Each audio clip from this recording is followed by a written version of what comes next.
नमस्कार, जोहार। मेरा नाम चित्तरंजन कुमार है और आप देख रहे हैं द भारत। देखिए, 2 दिनों तक झारखंड की राजधानी रांची में राजनीतिक ड्रामा हुआ। राजनीतिक ड्रामा इसलिए क्योंकि अमूमन ये सारी चीजें, ऐसी तस्वीरें नहीं दिखती। दरअसल कल भारतीय जनता पार्टी कांग्रेस दफ्तर पहुंची थी प्रदर्शन करने कि राहुल गांधी जो प्रधानमंत्री आवास पर के बाहर प्रदर्शन किए थे उसके विरोध में उन्होंने गलत किया, और उसी के खिलाफ जो है बीजेपी कांग्रेस दफ्तर के बाद प्रदर्शन करने पहुंची। प्रशासन ने रोका, मामला वहीं खत्म हो गया। दोनों तरफ के जो कार्यकर्ता थे, जो नेता थे, वो रुक गए। हालांकि 2-4 अंडे दोनों तरफ से चले, उसके बाद मामला शांत हो गया। दोनों का प्रोटेस्ट जो है वापस हो गया। उसके बाद आज कांग्रेस जो है बीजेपी दफ्तर घेराव करने पहुंची थी। यह भी पूरे देश भर में किया जा रहा है क्योंकि 3 मांगों के साथ बीजेपी दफ्तर कांग्रेस पहुंची थी। पहली मांग कि केंद्रीय शिक्षा मंत्री धर्मेंद्र प्रधान का इस्तीफा होना चाहिए। छात्रों के ऊपर जो चार्जेस लगे हैं, जो छात्र दिल्ली में प्रोटेस्ट कर रहे थे उनके ऊपर, वो चार्जेस खत्म किए जाने चाहिए। और सदन में नीट पेपर परीक्षा लीक मामले पर जो है चर्चा होनी चाहिए। इन मांगों को लेकर कांग्रेस बीजेपी दफ्तर पहुंची थी, बीजेपी कार्यालय घेराव करने पर। ये पूरे देश भर में दोनों ही राष्ट्रीय पार्टियों का कार्यक्रम था। लेकिन जो तस्वीरें आज दिखी वो कल नहीं दिखी थी, क्योंकि आज सिर्फ अंडे और टमाटर ही नहीं चले, बल्कि पानी की बोतलें चली, यहां तक भी ठीक था। लाठियां चली, पत्थर चले, ईंट चले, और इस ईंट पत्थर से कई लोग घायल। प्रदर्शनकारी भी दोनों दलों के जो है घायल हुए, पत्रकार भी घायल, प्रशासन भी घायल। यानी कि उस कार्यक्रम में जितने लोग थे कोई नहीं बचा। बीजेपी कार्यकर्ता भी मार खाए, उनको चोटें लगी, कांग्रेस कार्यकर्ताओं को भी चोटें लगी, पत्रकार को भी चोट लगी और पुलिस को भी चोट लगी। यानी उसमें 4 ही लोग तो थे, बीजेपी, कांग्रेस, पत्रकार और पुलिस। चारों अपना काम कर रहे थे, बीजेपी कांग्रेस अपना काम कर रहे थे। लेकिन अपना काम करते करते इतने वो रेस इतने उत्तेजित हो गए कि अपना दायरा ही वो भूल गए, जिसके कारण ये सारी घटनाक्रम हुई। इसके बाद दोनों दलों के तरफ से एफआईआर, बीजेपी ने कांग्रेस नेताओं के ऊपर एफआईआर दर्ज किया कि हम लोग शांतिपूर्ण तरीके से प्रदर्शन करने आए थे, लेकिन बीजेपी के कार्यकर्ताओं के द्वारा अंडे, टमाटर और पत्थर फेंके गए, जिसके खिलाफ वो भी इस पर जवाबी कार्रवाई की। ये उन्होंने एफआईआर दर्ज किया। वहीं बीजेपी की तरफ से भी कांग्रेस के नेताओं के ऊपर एक एफआईआर दर्ज किया और कहा गया बीजेपी के तरफ से कि कोई हमारे घर पर पत्थर फेंकेगा तो ये बर्दाश्त थोड़ी ना किया जाए। और इस पत्थरबाजी में बीजेपी के कई कार्यकर्ता घायल हुए। और प्रशासन को लेकर भी उन्होंने कहा कि प्रशासन का जो इस पूरे प्रकरण पर रवैया रहा, मानो वो टूलकिट बने हुए थे, मुखौटा बने हुए थे सत्ता पक्ष के, और इसका फायदा कांग्रेस ने उठाया। ये आरोप प्रशासन पर भी लगा और दोनों के तरफ से एफआईआर दर्ज की। ये घटनाक्रम, लेकिन इसके पीछे एक वजह है। अब देखिए, दोनों जो है वो दोनों के बयान जो है वो छात्रों को लेकर कि छात्रों की रक्षा होनी चाहिए, छात्रों के साथ बेईमानी नहीं होनी चाहिए। लेकिन क्या वाकई दोनों सरकारें, दोनों ही पार्टियां, राष्ट्रीय पार्टियां इतनी गंभीर है छात्रों को लेकर? देश में बीजेपी की सरकार है और राज्य में कांग्रेस की सरकार है। पिछले 6.5 वर्षों से कांग्रेस झारखंड की सत्ता में।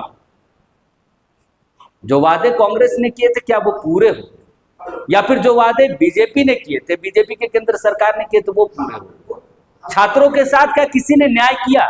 क्या वाकई न्याय होता तो नीट की परीक्षा फिर से लेनी पड़ती क्या? या फिर जो वैकेंसियां खाली वो अब तक खाली रहती वो भर जाती? या फिर झारखंड में जो जेपीएससी हो, जेएसएससी हो, उत्पाद सिपाही हो, कई नाम है, जितने भी परीक्षाएं हुई सब पर दाग लगा। यह आरोप लगा राज्य सरकार पर कि सीटें बेची जा रही और जांच के नाम पर जो गड़बड़ियां कर रहे हैं उन्हें बचाया जा रहा है। यह आरोप सरकार पर, यानी कि राज्य सरकार पर, जो सत्तारूढ़ दल है उस पर लगा। आखिर इस पूरे प्रकरण पर आखिर ना कांग्रेस बोल रही है, ना नीट वाले मामले पर बीजेपी बोल रही है। तो जो ये दिखावे की राजनीति हो रही है, जिसके आड़ पर इतना उपद्रव मचाया जा रहा, क्या ये लोकतंत्र की सही तस्वीर है? क्या लोकतंत्र में विरोध करते करते हम इतने विरोधी बन जाए कि एक दूसरे के खून के प्यासे हो जाए? क्या यही सच्चाई है? क्या यही सही लोकतंत्र है? इसके इस घटनाक्रम के बाद दोनों ही तरफ से बयानबाजी दी गई। बीजेपी और कांग्रेस के दोनों नेताओं ने बयान दिए। एक कह रहा है कि कोई हमारे घर पे पत्थर फेंकेगा तो हमने चूड़ियां थोड़ी नहीं पहनी। दूसरा कह रहा है कि हम तो शांतिपूर्ण तरीके से प्रदर्शन करने आए थे, कल उन्होंने अंडे बरसाए तो आज हमने अंडे बरसाए। पूर्व से ही तैयारी थी कि अंडा बरसाना है। अब कोई कहेगा कि हमने शुरुआत नहीं की थी, तो सारे वीडियोस फुटेज सबके पास है और सब जानते हैं कि शुरुआत किसने की। तो देखिए, सिर्फ छात्र जो है राजनीति पॉलिटिक्स का सिर्फ टूलकिट बने, चाहे वो झारखंड की राजधानी रांची की बात करें या फिर देश की राजधानी दिल्ली की। इस बात को सबको समझना होगा कि आखिर हम टूलकिट कब तक बनेंगे और कब तक छात्रों के भविष्य के साथ खिलवाड़ होता रहेगा, चाहे वो फिर राज्य की सरकार हो या फिर केंद्र की सरकार। आने दीजिए, आने के बाद देखा जाएगा। हम लोग न डरने वाले हैं न भागने वाले हैं। हम लोग तो 56 इंच छाती चौड़ा करके उस देश के दुश्मनों को औकात बताने वाले हैं। आप देख सकते हैं कल संघर्ष का नतीजा हुआ कि मेंस का जो एग्जाम था उसे स्थगित कर दिया गया है। फिर से एग्जाम लेने के लिए सरकार बाध्य होगी, इसकी भी हम लोग मांग किया है। जेपीएससी अध्यक्ष ने इस्तीफा दे दिया है, लेकिन जिस तरह राहुल गांधी ने देश में भ्रम फैलाने का काम कर रहे हैं, देश में अराजकता फैलाने का काम कर रहे हैं, इसके द्वारा हम लोगों ने कल कांग्रेस भवन खेला था। बस इसी को खिसियाई में खम्बा नोचे, उसके विरोध में आज यहाँ भारतीय भाजपा कार्यकर्ता यहाँ जुटे हैं कि वो लोग घेराव करने आए हैं। देश तोड़ने वाले लोग हैं तो वो राहुल गांधी और कांग्रेस पार्टी है। ये इसलिए हम कहना चाह रहे हैं कि देश में जब जब कोई अराजकता का माहौल पैदा करता है, उसमें नंबर 1 कोई पॉलिटिकल पार्टी रहती है, वो कांग्रेस पार्टी रहती है। आज राहुल गांधी जी और कांग्रेस पार्टी ने देश में जो अराजकता का माहौल पैदा किया है, जो युवाओं के सपने को तोड़ने का काम किया है, युवाओं के भविष्य को चकनाचूर करने का काम किया है, भारत सरकार तो युवाओं के मामले में चिंतित होकर आपसे वार्ता को तैयार है। पार्लियामेंट के अंदर सब भेज दिए थे, कब तक पूरा होगा सीबीआई जांच का? किन लोगों का नाम आया उस पर क्या कार्रवाई आई? भाजपा के लोगों का नाम आया उसमें। कुछ लोगों को जेल में रखे, जेल में मरा, कुछ लोग को हत्या कर दिया गया। इस राज्य में झारखंड लोक सेवा में घोटाले का बुनियाद कौन डाला था? यही बाबूलाल मरांडी ने डाला था। वो तो कल ही, लेकिन आपने बुनियाद डाला था घोटाला का। बाबूलाल जी कौन किंग मेकर है? नहीं है, आप भी किंग मेकर में से आते हैं, आप भी किंग मेकर। हाँ, तब आप भी है। इस तरह का जो बढ़ावा कौन दिया है और कौन लोग वहाँ जब हुआ तो कौन लोग थे? कल भी यहाँ पर भी जांच करवाई होगी।